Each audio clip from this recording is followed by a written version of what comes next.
Ya, tajuknya tentang orang yang mendustakan qadar.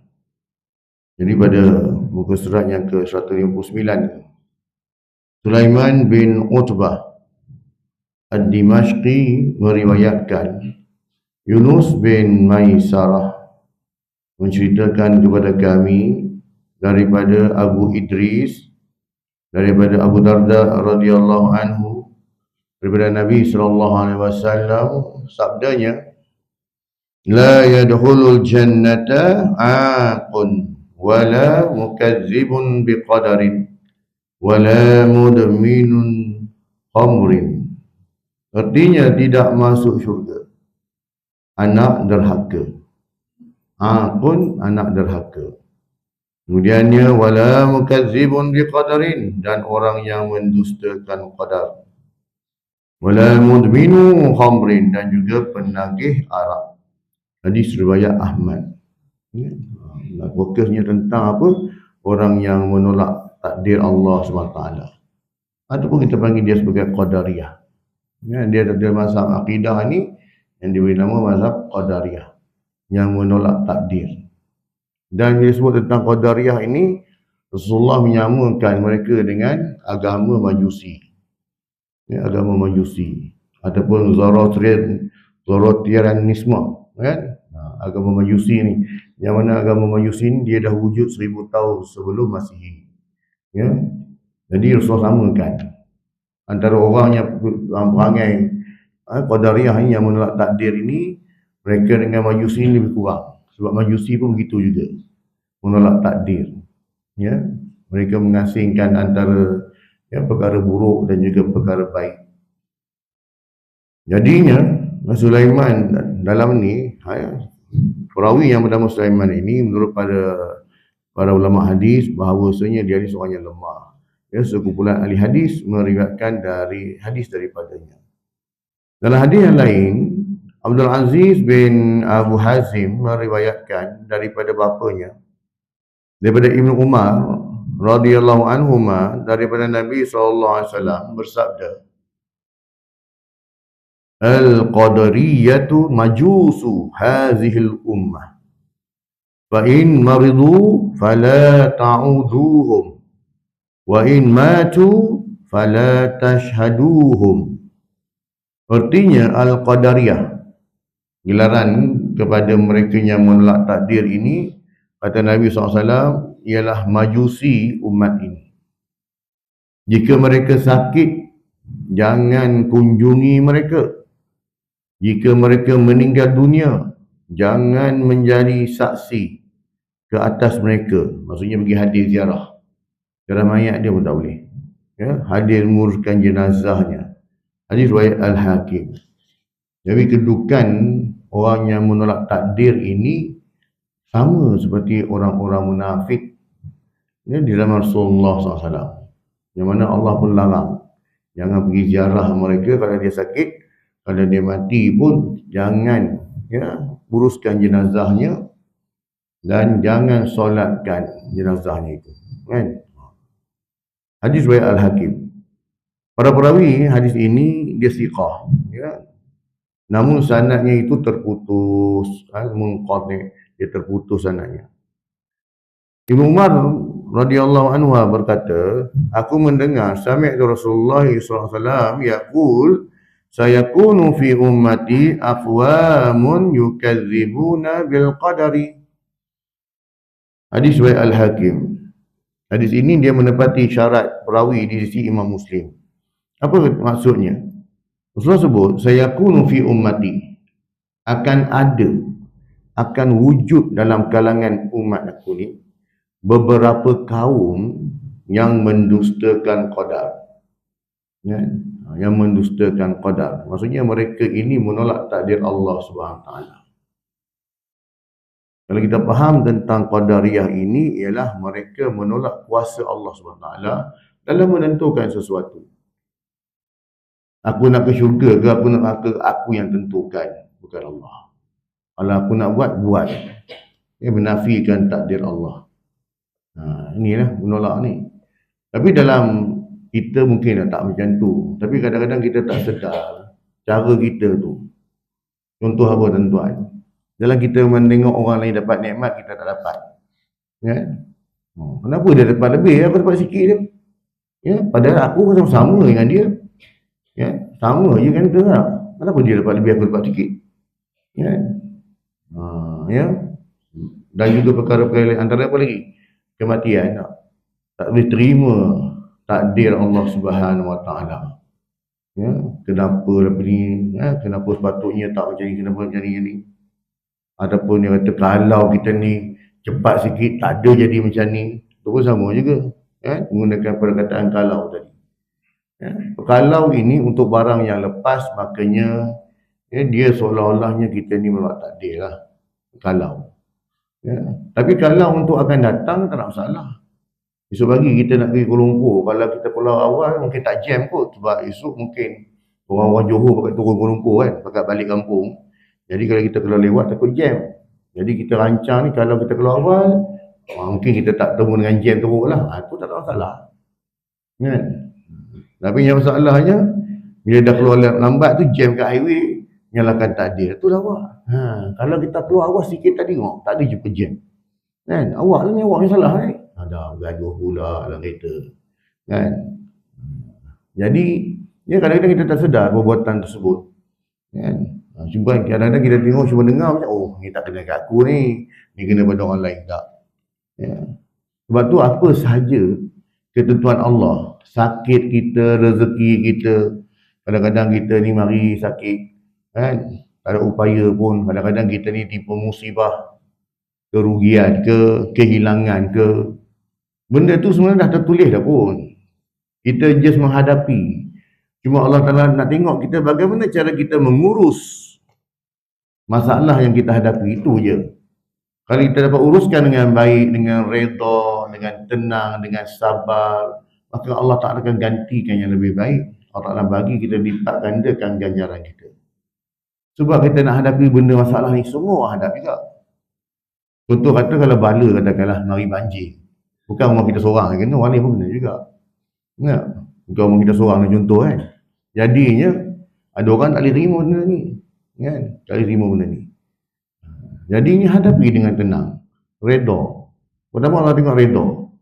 Kemudian usaha kita apa usaha kita. Ya? Itu dalam kita mengurus takdir. Bukan kita menyalahkan takdir. Sebab takdir itu sebahagian daripada rukun iman. Macam mana nak tolak takdir? Beriman kepada qada dan qadar, itu rukun iman tu. Ya, bukannya kita kata isu ini isu khilafiyah lah, ada pandangan ulama kata boleh, ada kata tak boleh, bukan isu khilaf. Ini rukun iman. Sebab tu diletak di hujung, beriman pada qada dan qadar. Maksudnya kau redha saja apa yang kau terima daripada Allah SWT. Sebab Allah Ta'ala nak tengok cara uruskan bagaimana. Kadang-kadang bila Allah Ta'ala timpakan kita satu ujian, musibah, supaya apa? Supaya untuk akan datang beringat. Jangan lagi buat macam ni. Ditakdirkan kita ni, ya, terlupa kunci pintu, lalai. Umar masuk pencuri katakan. Tak, takkan nak ulang kali kedua. So berhati-hatilah. Ambil pengajaran daripada situ. Ataupun kita melihat orang yang ditimpa kemalangan, ditimpa musibah, ambil pengajaran dari situ. Itu yang Allah Ta'ala nak kita belajar. Ya, belajar dan juga sabar. Tapi bagi orang yang mana mereka ni menolak takdir, dia tak kata macam ni. Yang mana baik boleh ke dia lah. Saya ni berjaya ni sebab saya rajin tuan-tuan. Sebab saya ni boleh berjaya hari ni sebab saya bermula dari bawah, tak ada bantuan. Siapa pun tak tolong saya. Dia nak kata macam dia seorang punya kerja lah. Kan? Dia menolak Allah macam Allah tak tolong dia pun. Dia menolak orang-orang yang mendoakan dia. Dia tak tahu yang mak dia setiap hari doakan untuk dia. Isteri dia setiap hari doakan untuk dia. Anak-anak setiap hari doakan untuk dia. Kawan-kawan baik dia sentiasa mendoakan dia supaya dia berjaya lah. Tapi bila dia berjaya, aku yang punya. Ya, saya berjaya sebab saya punya usaha tuan. Dia ceritalah. Kan? Kejayaan dia ni menafikan. Cuba kita cakap berlapik. Alhamdulillah kan, saya berjaya hari ni pun berkat doa lah. Ada insan-insan yang mendoakan saya, yang mana saya pun tak tahu dia orang doakan saya. Dia Alhamdulillah syukur banyak-banyak. Di samping tak lupalah doa kepada keluarga, mak saya, ayah saya doakan saya. Cuba lapik cakap. Tak rugi pun benda macam ni. Itu akan menaik lagi darjat kita tak? Tapi bila menafikan, bila mana dia berjaya, dia seorang je lah. Ya, dia seorang sebab dah usaha dia seorang. Tapi bila dia gagal, Dia mula cari siapa aku yang kambing hitam ni. Nak tunjuk ke orang siapa yang aku nak salahkan. Tak, ini perangai ni. Itu yang sifat manusia. Kalau kita baca surah Al-Fajr pun sama. Fa'amal insan iza mabtalahu wa qadara alaihi rizqahu wa yaqulu rabbi ahanan. Ya. Manusia ni perangai dia. Bila Allah Ta'ala uji dia, Allah Ta'ala bagi dia musibah, dia menyalahkan Tuhan. Tuhan ni sebab Tuhan tak kasihan kat aku. Kan, orang lain dapat aku, Tuhan tak suka kat aku. Tapi time dia dapat nikmat tu, dia kata apa? Wah, Tuhan muliakan aku. Kan? Itu sama, ini panggil manusia. Jadi kita nak buanglah sikap ni. Nak berubah. Jangan kita bersikap macam ni. Sebab bila kita letakkan kita ni sebagai hamba Allah SWT, kita tahu apa saja yang datang, baik atau buruk, datang daripada Allah SWT. Cuma bagaimana cara kita menguruskannya. Kebaikan dan keburukan itu datang daripada Allah SWT. Bagaimana cara kita menguruskan. Itu je lah nak tengok. Ya?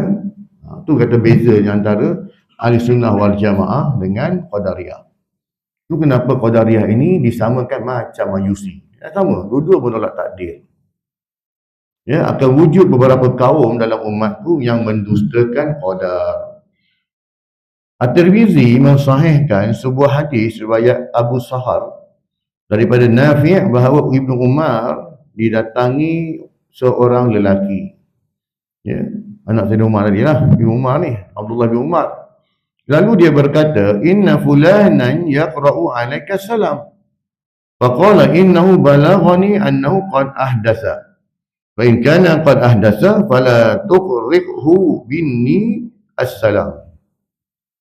Inni sami'tu Rasulullah sallallahu alaihi wasallam yaqul yakunu fi hadhihi al-ummati khasfun wa mashun aw qazfun fi ahli al-qadar. Artinya sesungguhnya si Polan datang seorang lelaki, ya, dalam hadis As-Sakhar ni daripada Nafi' ni, ya, datang seorang lelaki bertemu dengan Ibnu Umar.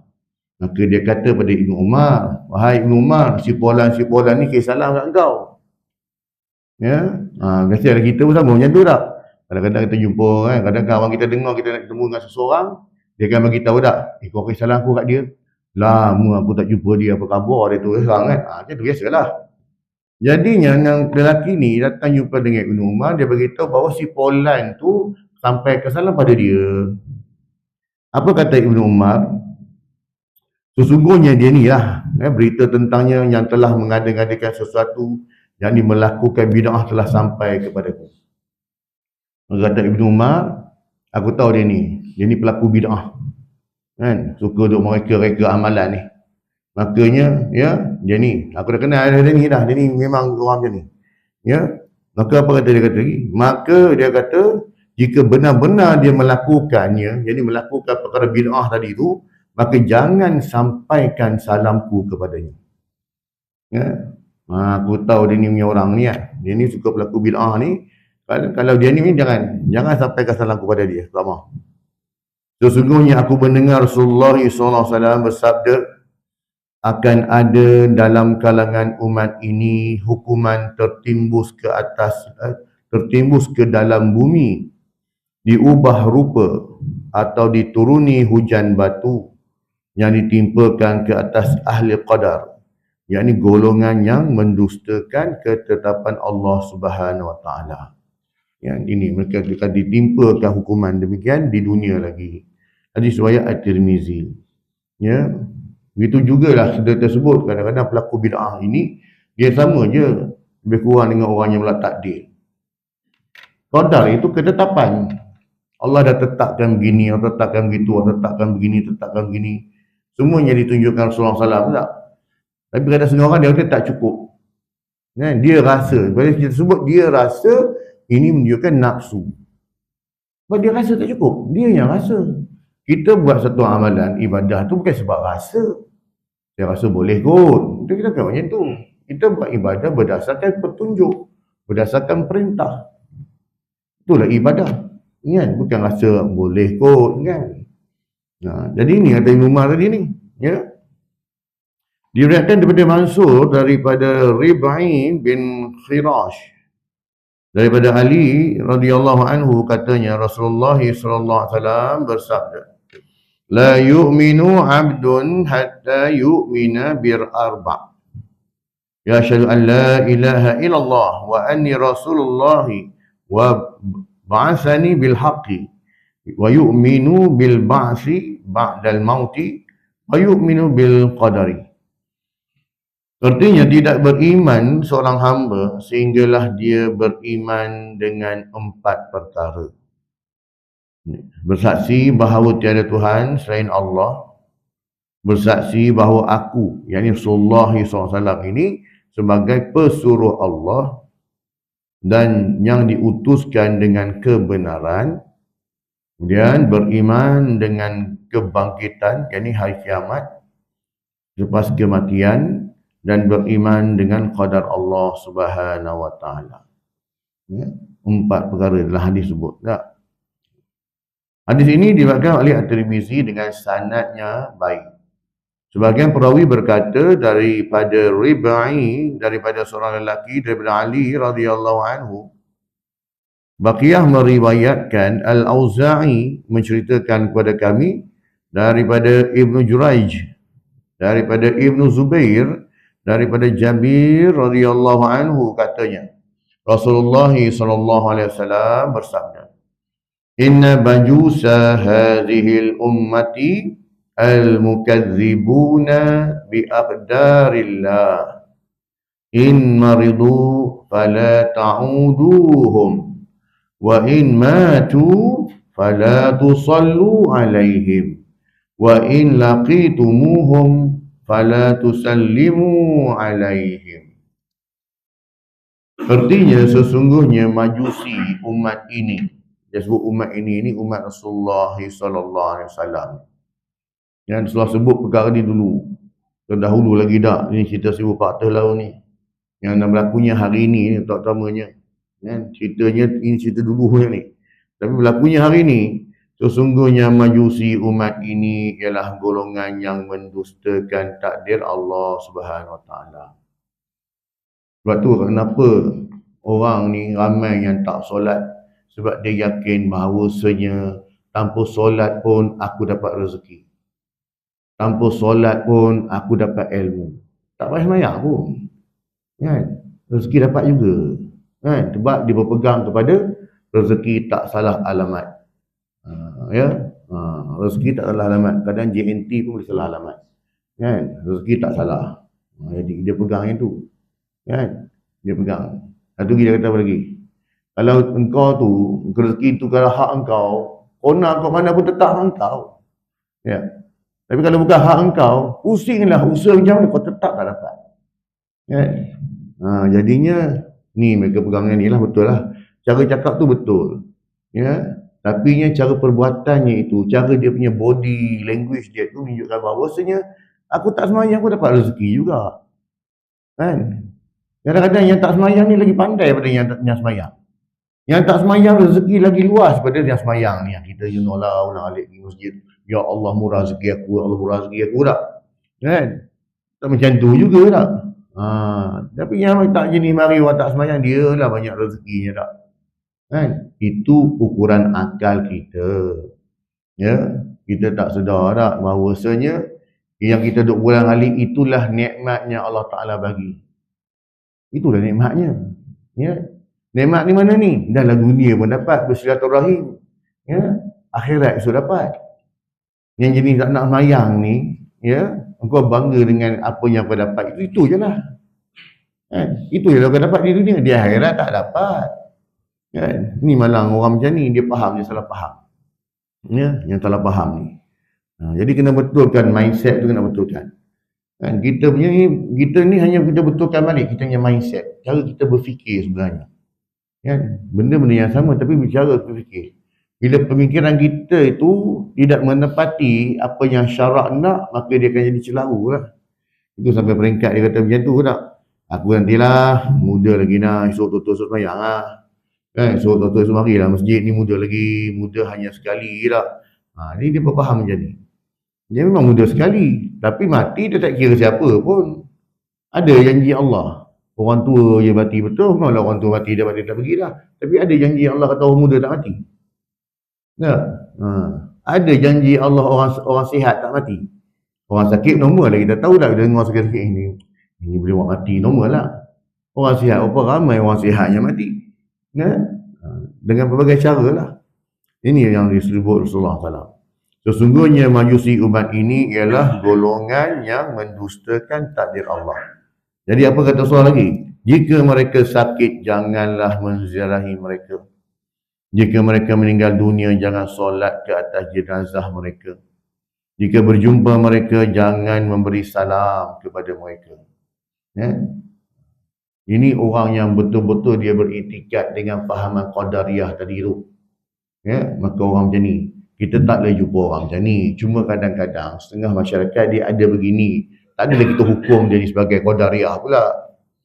Tak adalah kita begitu. Ya?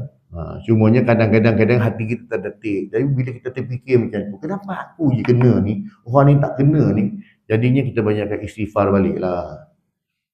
Sebabnya kita bukan berfahaman demikian, cuma kadang-kadang hati kita terdetik begitu dah. Jadinya bukanlah kita kata Qadariyah kau ni dah kan. Jadinya ya ubahlah, banyak bertaubatlah balik, istighfar lah. Hadis ini diriwayatkan oleh Abu Bakar bin Abu Asim dalam kitab As-Sunnah. Dalam topik ini terdapat sejumlah hadis lain yang diriwayatkan oleh Ibnu Abu Asim, namun semuanya dikritik. Ya, hadis ini dikritik lah. Kan, terdapatlah beberapa kelemahan lah pada hadis ini lah. Baqiyah meriwayatkan daripada Abu Al-A'la Ad-Dimashqi, daripada Muhammad bin Juhadah, daripada Yazid bin Husain, daripada Muaz bin Jabal radhiyallahu anhu. Beliau berkata, Rasulullah sallallahu alaihi wasallam bersabda, "Ma ba'asallahu nabiyyan qattu illa wa fi ummatihi qadariyatun wa murji'atun. Innallaha la'anal qadariyata wal murji'ata ala lisani sab'ina nabiyyan." Artinya Allah tidak mengutuskan seorang nabi, ya, melainkan tentu terdapat golongan Qadariyah dan Murji'ah dalam kalangan umatnya. Ya, mesti ada punya lah. Dalam setiap nabi ni yang diutuskan tu memang adalah orang yang jadi dia punya pemikiran dia macam ni, memang ada. Jadinya tak pelik lah, memang ada. Nama tu lain-lain lah kan. Tapi yang saya sebut tadi, ada je. Dalam mana-mana Nabi yang diutuskan, ada golongan dalam umat ya, Nabi-Nabi tersebut, mereka-mereka yang menolak takdir Allah Subhanahu Wa Taala. Ada je golongan macam ni. Sesungguhnya Allah melaknat Qadariyah dan Murji'ah melalui ucapan 70 orang Nabi. Ya, 70 orang Nabi ni. Ini dilaknat, dia mungkin laknat golongan orang-orang yang menolak takdir Allah Subhanahu Wa Taala. Baqiyah meriwayatkan daripada Arsah, daripada Al-Munzir, daripada Abu Busur, daripada Abu Mas'ud, daripada Abu Hurairah radhiyallahu anhu secara marfu'. Thalathatun la yukallimuhumullah wa la yanzuru ilaihim yaumal qiyamati wa la yuzakihim al-mukadzibu bil qadari wal mudminu fil khamri wal mutabarri'u min waladihi. Artinya 3 orang yang Allah Subhanahu Wa Taala tidak akan berbicara dengan mereka. Ya, nikmat dapat berbicara dengan Allah di akhirat esok, satu benda nikmat lah. Nikmat dapat melihat Allah Subhanahu Wa Taala, satu nikmat yang cukup besar. Nikmat dapat mandang Allah ni, wujuh yauma idzin nazirah ila rabbiha nazirah. Dapat tengok Allah tu, hilang semua nikmat-nikmat dalam syurga ni. Dapat memandang Allah Subhanahu Wa Taala ni lah. Ya. 3 orang yang Allah tidak akan berbicara dengan mereka, tidak melihat mereka, wala yuzakihim, dan tidak membersihkan mereka daripada dosa. Siapa ni? Yang pertamanya ialah al-mukazzibu bil qadari lah, pendusta qadar. Ya, mendustakan qadar. Dah kita simak tadi. Kemudian yang kedua, wal mudbinu fil khamri, penagih arak. Tak boleh berhenti lah dengan arak ni kan. Tak dapat tu menggeletar lah, kena minum lah pun. Dapat tu segar balik lah kan. Jadi memang terlibat. Sedangkan arak itu dah termasuk dalam dosa-dosa besar. Dah masuk dosa besar dah pun. Ini bukan isu khilaf lagi dah. Terang-terang. Betul tuan-tuan, kita ni tuan-tuan dalam bab nak mencari hukum, nak kena dengan nafsu kita boleh je. Ada je pandangan terpencil yang kata boleh minum arak dengan syarat tak mabuk. Ya? Ada je, kena cari jumpa je tuan. Ya? Kita nak cari hukum yang selera dengan nafsu kita boleh. Ada je. Tapi itu ke kita nak pakai? Kenapa? Sedangkan ulama-ulama muktabar kata sebaliknya, tiba-tiba mari yang ni. Dia pun ada alasan dia mengapa dia kata demikian. Nah, dia ada alasan juga. Tapi kalau kita nak pegang macam ni. Ya. Sebab tu dia kata, kan, hari ni banyak orang suka cari je benda-benda yang kena dengan nafsu dia. Nak mencari benda hukum yang boleh kena dengan nafsu, boleh je nak cari. Tapi apa kata ulama muktabar? Apa kata Imam Syafi'i? Apa kata Imam Mazhab 4? Ya. Apa kata imam-imam besar lain, imam hadis ni apa kata? Apa kata tafsir-tafsir ulama-ulama tafsir yang hebat-hebat? Kenapa aku tak pakai yang tu? Kenapa aku nak pakai yang kecil-kecil juga? Kan? Sebab nak cari hukum yang kena dengan nafsu boleh. Ada je. Tapi cari kitab-kitab yang pelik-pelik sikit lah. Kan? Ada je. Jadi ni cerita tadi ni. Ya, orang yang minum arak tadi ni. Yang ketagih arak tadi. Ya, dan yang ketiganya adalah orang yang wal mutabarri'u min waladihi. Ni jaga-jaga je ni. Dan orang yang berlepas diri daripada anaknya. Engkau bukan anak aku lagi. Dia putuskan silaturahim. Ya, kau jangan balik rumah, aku tak nak tengok muka kau. Kau bukan anak aku lagi. Jaga-jaga sikit lah. 3 orang yang Allah Ta'ala tidak akan berbicara dengan mereka, tidak melihat mereka, dan tidak membersihkan mereka. Nak menyampah-menyampah ke anak pun dia tetap anak jugalah. Kan? Hubungan darah tu tetap ada kekal. Ya? Jadinya kalau Allah dah tetapkan dia tu anak si polan-polan, yang nak diputuskan tu kenapa? Hubungan darah tu memang dah kekal lah pun. Kan? Lagi di dunia ni lah. Ya? Hingga ke akhirat pun boleh bawa. Ya? Ini kan pula di dunia dia dah putuskan. Marah-marah pun jangan sampai peringkat beginilah. Ya? Kalau kita faham hadis ini, kalau kita tak nak termasuk dalam golongan orang yang Allah Ta'ala tengok, tak nak tengok dia, tak nak bercakap dengan dia, tak nak membersihkan dosa dia, padahal kita ni rajin beribadah. Kan? Rajin bersedekah. Zakat tiap-tiap tahun bayar lah, zakat fitrah lah. Tapi kita tak sedar.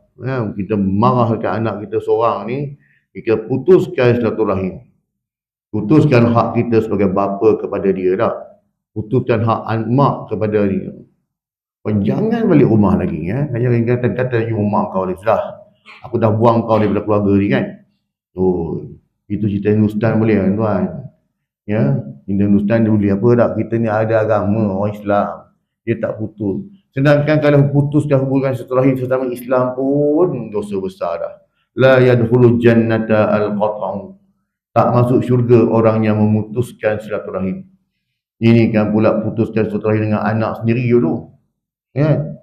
Dengan anak sendiri. Kan? Kadang-kadang kita tak boleh terima tak? Yalah, very very personal tak? Tapi nasihatkan macam tu jelah tak? Janganlah sampai peringkat buang macam tu terus. Ini bukan cerita Hindustan, ya. Hindustan bolehlah dia berlakon. Tapi kita orang Islam ni jangan sampai peringkat begitu. Anak tetap anak. Pusing untuk mana pun, nak buat macam mana. Tu, anak Nabi Nuh AS kan baik pun. Ya. Quran dah sebut dalam surah Hud, ya bunayya irkam ma'ana wa la taqum ma'al kafirin. Nabi Nuh AS naik bahtera, tengok anak dia Sam bin Nun tu tengah berenang.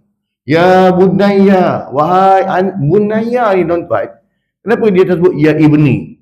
Tu syok nak tengok kan. Kenapa dia tersebut ya ibni? Kenapa dia sebut ya bunayya?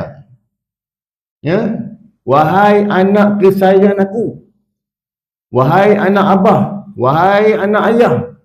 Hitungnya itulah. Dia bukan wahai anak. Wahai anak ni baca sajak boleh tak?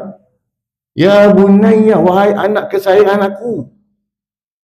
Irkam ma'ana, mari naik bahtera sama dengan kami. Wala takum ma'al kafirin. Jangan kau termasuk dalam golongan orang yang kafir, orang yang ingkar dengan perintah Allah. Tapi anak dia tak nak beriman. Kan? Qala sa'awi ila jabalin ya'simuni minal ma'. Tak apa ayah. Aku tak nak join kau. Aku tak pergi kat bukit tu. Sebab bukit tu tinggi dan dia akan menjaga aku, memelihara aku daripada tenggelam air. Nabi Yusuf jawab balik. Qala la asimal yawma illa min amrillah. Lebih kurang maksud itu. Hari ini tak ada lagi keselamatan. Semua tempat dah tak selamat, melainkan bahtera dia je yang selamat. Tak ada lagi tempat yang selamat. Tak sempat nak cakap lebih-lebih, datang ombak besar, tenggelamkan anak dia, pisahkan dia terus. Tak apa lagi.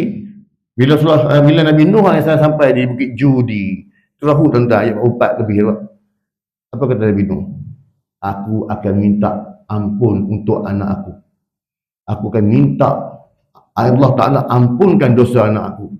Ya, di akhirat nanti. Direct terus Allah Ta'ala tegur. Tak boleh. Dia bukan anak engkau. Dia dah habis engkau. Dia bukan ni. Dia tak beriman. Habis. Walaupun anak sendiri tu. Tiba-tiba hari ni pula, anak dia tu bukan kafir pun. Nakal jahat tu kita tak kisah kata apa tak. Kan? Tapi ini takkan sampai macam nak putuskan silaturahim. Nabi Nuh pun tak putuskan silaturahim. Kan? Nabi Ibrahim AS, bapa dia lagi best buat berhala. Anak Nabi, bapa buat berhala. Okey tak? Jadi tak pelik lah benda macam ni. Kan? Anak ustaz, ayah, ya Allah. Laki dombu, laki judi, ya Allah. Apa punya ni kan? Anak punya bagus tak? Macam mana? Contoh dah ada.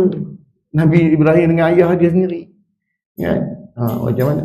Bukan sebab Allah nak tunjuk pada kita bahawa saja jangan putus asa. Kalau kau rasa engkau seorang yang baik, tapi anak isteri kau tak ikut engkau. Contoh dah ada Nabi sendiri dah ada. Nabi Nuh AS, anak dia pun tak masuk Islam. Nabi Lut AS, isteri dia pun tak masuk Islam. Ni semua nama-nama ahli neraka ni. Dah sebut dah. Isteri kepada Nabi Lut, anak kepada Nabi Nuh. Tapi pelik juga. Isteri kepada Fir'aun masuk syurga pula. Kan? Jadi Allah tunjuk pada kita. Fir'aun tu bapa punya jahat, mengaku Tuhan tak. Tapi isteri dia beriman. Kan? Masuk syurga kan. Nak bagi tahu kita sebagai hamba Allah ni bahawasanya janganlah kita rasa terlalu inferiority complex. Rendah diri sangat, rasa macam ya Allah, aku dah putus asa ya Allah. Aku dah macam-macam aku buat keluarga aku, suruh mereka tak kerja. Tak nak juga. Kita putus asa kan. Kerja bagi hidayah ni bukan kerja kita tuan-tuan. Saya beritahu. Kalau hidayah tu milik kita, sudah pasti Rasulullah akan bagi hidayah ni kepada pakcik dia sendiri. Dia tak bagi orang lain lah. Itu dia akan bagi dulu sebab pakcik yang jaga dia daripada kecil. Yang bersama-sama mempertahankan dia. Cuma pakcik dia tak beriman je. Kalau hidayah tu milik Nabi, confirmnya lah. Bukan kita nak kata bani kedap jari. Tidak lah. Tapi sebab Rasulullah merayu-rayu minta pakcik dia masuk Islam. Tak. Sudah pastilah. Dia akan bagi pakcik dia dulu. Kalau diberi kuota. Contoh dah kata-kata lah. Wahai Muhammad, aku ambil 10 kuota hidayah ni. Aku bagi-bagi. Siapa yang kena, antaranya yang akan dapat tu lah. Tak, dia akan bagi. Tapi tak boleh. Sebab hidayah tu milik Allah Subhanahu Wa Taala. Kerja Nabi, kerja kita, kerja pendakwah, mengajak manusia dekat dengan Allah, dekat mengenali agama Allah, mentaati perintah Allah, itu yang kerja kita. Setakat nak pergi hidayah tu tak boleh. Doa boleh. Ya, doakan tak ada masalah. Ya, doa. Walaupun dia bukan Islam sekalipun. Seperti mana Rasulullah doakan kepada dua Umar, Umar Al-Khattab dengan Umar bin Hisham. Dua-dua tu ketika itu tak beriman pun. Tapi Rasulullah doakan untuk mereka dan Allah bagi hidayah. Ya. Kalau sekali yang kita sayang anak aku tak kisah apa. Mereka dia mendengar dunia. Dia mendengar dunia kita pun menangis dan mengatakan kita pun dikatakan melawatan. Yes. Meratap. Sedih normal. Sebab ketika Abu Talib bukan Abu Talib silap. Abu Talib kan. Ketika Abu Talib dia meninggal, Rasulullah menangis. Kan? Rayu minta Rasulullah menangis. Tapi menangis Rasulullah tak ada sampai nak guling-guling, nak meratap-ratap, tidak. Sebab tu Rasulullah larang. Ketika permulaan Islam di Madinah, Rasulullah larang kaum wanita untuk pergi ke kubur. Tak boleh. Sebab Rasulullah bimbang, takut-takut terkesan lagi dengan amalan jahiliah, iaitu amalan jahiliah ialah bukan takat perempuan, laki pun sama. Kan? Dia meratap, dia berguling, ambil tanah, letak atas rumput, dia makan rumput. Benda ni saya tengok tau. Bila masa tu, di negara Arab lah. Dia punya raja dia mati kan. Rakyat dia tu kan, punya taksub gila. Tak banyak sebut nama pemimpin nak kena kan. Tapi gitu lah. Dia punya raja dia mati. Dia punya rakyat kan. Diorang kan buat live tunjuk. Yang perempuan ni tarik tudung lah. Ambil orang letak ni. Kita fikir-fikir patutlah Rasulullah larang. Kenapa kan? Dia larang pergi kubur. Kalau jenis ada orang jenis macam ni, jangan bagi pergi kubur. Ya? Tak boleh pergi kubur orang macam ni. Dia mengatakan baik lelaki, baik perempuan. Tapi kalau dulu-dulu zaman 80-an dulu, kalau jenis orang kita orang Melayu lah, ni budaya orang Melayu tak? Kalau ada kematian mak ayah meninggalkan, dia pergi kat dinding, tung, ketuk kepala, seolah-olah macam menyesal lah, ya. Tak perlu pun.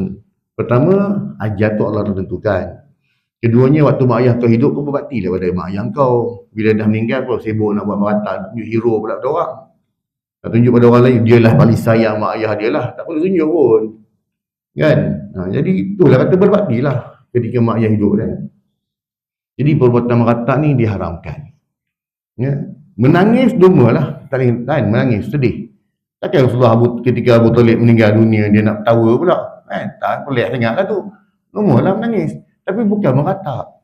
Sebab meratap ini perbuatan menyalahkan takdir. Ya? Marah pada Tuhan. Kenapa ambil dia cepat sangat? Kerja kau lah. Ajar tu di tangan kau lah. Malaikat pun tak tahu bila seseorang tu akan mati. Bukan kerja malaikat kerja dia ambil nyawa je. Dia pun tak tahu bila orang tu mati. Bila dia arahkan, dia buat. Tak diarahkan, dia mana tahu. Kan? Semua Allah Ta'ala tentukan. Sebab tu dalam bab kematian, dalam bab kiamat, bukan urusan makhluk lain. Allah Ta'ala je yang tahu. Kan? Mari manusia dia menganggarkan tahun 2000 kiamat. Dah 24 tahun dah elok kita bagi di masjid lagi kan. Tak kiamat lagi pun. Tunda lagi 2012. Kiamat tak kiamat pun. Sebab bukan kerja kita. Ya, boleh agak macam tu je lah. Tapi tidaklah mengatakan memang kiamat semakin hampir. Rasulullah pun cakap. Tapi beramal lah. Itu je bukan kata bila sebut kiamat kita nak buat. Dia orang kata panic room. Nak nyorok bawah tanah lah. Duduk dalam bumi. Dalam bumi. Tak guna pun. Itu orang tak beriman boleh lah. Tapi apa Allah kata pada kita?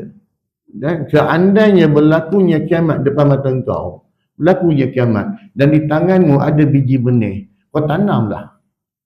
Sebab kau tetap akan dapat ganjaran daripada apa yang kau tanam. Walaupun dah nampak gunung ganang, dia terbang sini kan. Wa akhrajal ardu, dah keluar pada bumi ni lah. Asqalaha lah. Tapi di tanganmu ada biji benih, tengah-tengah makan buah kurma, tengah-tengah makan buah rambutan, tengah-tengah makan buah durian. Tengok-tengok kiamat. Tangan tu, tanam. Walaupun dah berlaku kiamat. Sebab apa? Itu antara usaha kita. Ada ganjaran. Diriwayatkan daripada Al-Hasan, Sufyan As-Sari meriwayatkan daripada Umar Maula, anak murid kepada Ghafrah. Daripada seorang lelaki, daripada Huzaifah radhiyallahu anhu, beliau berkata, Rasulullah sallallahu alaihi wasallam bersabda, Likulli ummatin majusun wa majusun hadhil ummatil ladzi yaz'umuna an la qadara. Setiap umat mempunyai kaum majusi. Hadilah sebagaimana yang sebut hadis tadilah. Setiap nabi ni ada je orang perangai macam ni yang menolak takdir ni. Wa majusu hadhil ummatil ladzina yaz'umuna an la qadara. Dan kaum majusi bagi umat ini ialah golongan yang mendakwa bahawa tiada qadar. Diriwayatkan daripada Al-Hasan, daripada Aisyah radhiyallahu anha, daripada Nabi SAW, Al-Qadariyatu majusun hadhil ummah. Qadariyah ni, orang yang menolak takdir itu ialah majusi bagi umat ini. Semua hadis tadi tidak sahih kerana kelemahan pada perawinya. Tetapi dia saling kuat menguat lah kan, dalam banyak riwayat. Al-Mu'afa bin Umar dan ramai perawi meriwayatkan daripada Nizar bin Hayyan daripada Ikrimah daripada Ibnu Abbas radhiyallahu anhu secara marfu', sinfani min ummati laisa lahum fil islami nasibun, al-qadariyatu wal murji'atu. Dua golongan daripada umatku yang tidak mempunyai bahagian langsung dalam Islam. Mereka adalah al-qadariyah dan al-murji'ah. Riwayat Ibnu Asim. Nizar dikritik oleh Ibn Hibban, namun beliau turut disertai oleh para perawi lain yang lemah. Muhammad bin Bishir Al-Abdi berkata, Salam bin Abu Amrah menceritakan kepada kami daripada Ikramah, daripada Ibn Abbas dengan hadis yang semaknanya secara marfu'. Ya, marfu' ni termasuk dalam kumpulan hadis dhaif lah. Abu Asim An-Nabil dan Muhammad bin Mus'ab Al-Qarqasani meriwayatkan daripada Anbasah, daripada Az-Zuhri, daripada Sa'id bin Musayyib, daripada Abu Hurairah. Katanya, Rasulullah SAW bersabda, ukhira kalamun fil qadari di syirari hadhil ummah. Ucapan, perkataan tentang qadar diletakkan sebagai yang terakhir dengan sebab kejahatan yang terdapat pada umat ini. Riwayat Ibnu Abu Asim. Abu Malik Al-Ashja'i meriwayatkan daripada Rib'i, daripada Huzaifah, katanya Rasulullah SAW bersabda, khalaqallahu likulla sani'in wa sun'atihi. Artinya Allah telah menciptakan pembuat dan perbuatannya. Wallahu alam. Jadi alhamdulillah kita selesai mengupas pada hadis yang ke-37. InsyaAllah pada kuliah akan datang kita akan mengupas pada tajuk yang ke-39, iaitu orang yang suka melaknat. Banyak laknat orang, nafi orang yang suka melaknat.